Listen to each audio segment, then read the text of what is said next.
আর এই যে জেনা চলছে, এই জেনার মধ্যে মূল স্বার্থটা কি? যৌনতা। মূল স্বার্থ কি?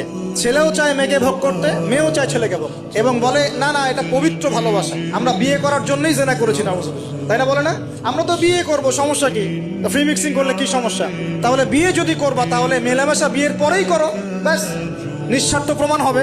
বিয়ে যদি করার উদ্দেশ্য থাকে তাহলে বিয়ের আগে আর দেখা সাক্ষাৎ করো না, কথাবার্তা বলো না, একবার বিয়ে করো তারপরে করো, তখন দেখবেন না না এটাতে রাজি না, তার মানে স্বার্থ এখানে আছে। তাহলে নিঃস্বার্থ ভাবে কি আমাদেরকে ভালোবাসে?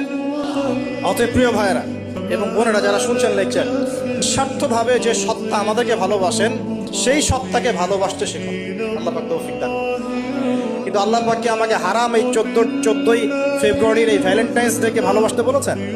আল্লাহ পাক ইহুদি খ্রিস্টানদের সংস্কৃতিকে ভালোবাসতে বলেছেন? আল্লাহ পাক জেনা করতে বলেছেন? এই ফ্রি মিক্সিং করতে বলেছেন? আল্লাহ পাক পতিতালয় রাত কাটাতে বলেছে? গার্লফ্রেন্ডকে ফুল দিতে বলেছে? আল্লাহ রাব্বুল আলামিন কি বলেছে বিয়ের আগে শারীরিক সম্পর্ক করো? আল্লাহ পাক বলেছে যে আজকে সকালে সম্পর্ক করো, কালকে ব্রেকআপ, তারপর আরেকটা মেয়ের সাথে, তারপর আরেকটা ছেলের সাথে? আল্লাহ পাক ফোনে ফোনে এসব প্রেম করতে বলেছে? আল্লাহ পাক এগুলো হারাম করেছেন, বাস আমি করবো না, সিম্পল।